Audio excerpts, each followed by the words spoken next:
CM Chandrababu పుట్టినరోజు సందర్భంగా TDP నేత టీడీ జనార్దన్, రచయిత విక్రమ్ పూల రూపొందించిన స్వర్ణాంధ్ర సారథి పుస్తకాల సంపుటాన్ని ఆవిష్కరించారు. దురాభిమానులు లేని ఏకైక నాయకుడు చంద్రబాబు అని టీడీపీ నేతలు అన్నారు.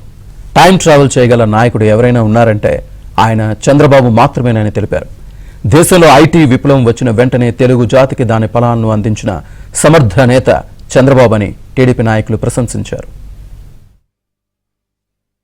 అందరినీ శ్రీకృష్ణుడి మీద గోపికలకి ఎంత ప్రేమ ఉంటుందో అందరికీ ఒకే రకంగా, అలాగే పార్టీలో ఉన్న వాళ్ళందరూ కూడా చంద్రబాబు నాయుడు గారిని ప్రేమిస్తారు, అభిమానులు ఉంటారు. దురభిమానులు లేని ఏకైక నాయకుడు మా నాయకుడు అని చెప్పి ఆయన గురించి నేను చెప్పడం జరిగింది. రాష్ట్ర ప్రజలందరూ కూడా భవిష్యత్తులో, అంటే ఆయన విజనరీ లీడరు, తాత్కాలిక ఆనందం ఆయన చేస్తున్న వాటిలో కనపడకపోవచ్చు, కానీ ఒక విజన్తో ఆయన పనిచేస్తారు. కాబట్టి సేమ్ ఇప్పుడు మామిడికాయ మనం నాటితే, మామిడి టెంకేస్తే చెట్టు ఎప్పుడుకో కాయలు కాస్తుంది.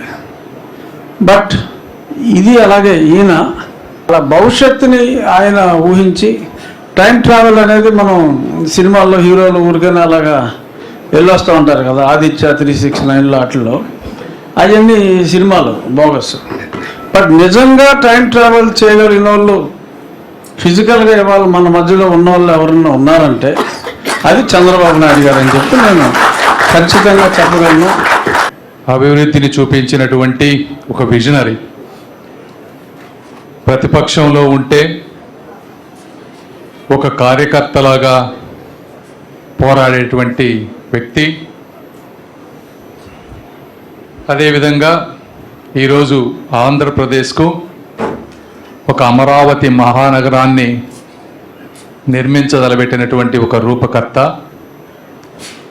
అలాంటి శ్రీ నారా చంద్రబాబు నాయుడు గారి 75 సంవత్సరాలు ఈ విధంగా పుట్టినరోజు చేసుకోవటం నేను కూడా పర్సనల్గా అదృష్టంగా భావిస్తూ ఉన్నాను. యువ వయసులో వారు చేసినటువంటి పథకాలు కూడా బలంగా ఒక రాజకీయ నాయకులు ఒక ప్రోగ్రెసివ్ వైపు ఎలా ఉండాలి అని చూస్తూ పెరిగినటువంటి వ్యక్తిని.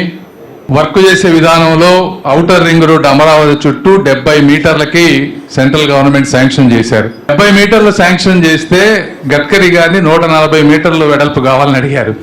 లేదు, నేను ఉండొచ్చు, ఉండకపోవచ్చు, కాకపోతే ఇది 50 సంవత్సరాల తర్వాత అయినా కూడా ఈ ప్రాంతం అద్భుతంగా అభివృద్ధి పెట్టిన ప్రభుత్వాలు నేనైతే ఏ రాష్ట్ర ప్రభుత్వం చూడలేదు. మీకు తెలుసుంటే దయచేసి ఎన్లైటన్ మీ.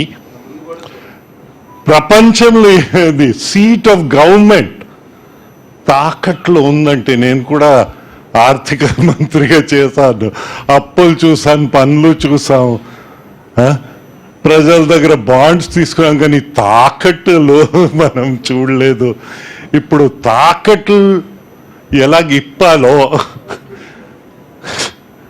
ఈ కొత్త ఆలోచన ఎలాగ వస్తుందో నేను చాలా ఆసక్తితో ఎదురు చూస్తూ ఉన్నాను. కులము, సమాజంలో ఎన్ని వర్గాలు ఉంటాయో అందరినీ కలిసి తీసుకెళ్ళడము. ఇన్ని ముఖ్యమంత్రులు మారారు, కానీ ఇంట్లో ఒక మతము రోడ్పై ఇంకొక మతం అయిన ముఖ్యమంత్రులు మనం చూడలేదు. ఇలాంటి ఇవి మళ్ళీ పునరుద్ధరించకంట అందరినీ ఆలోచింప చేయడం చాలా ముఖ్యమైన విషయం.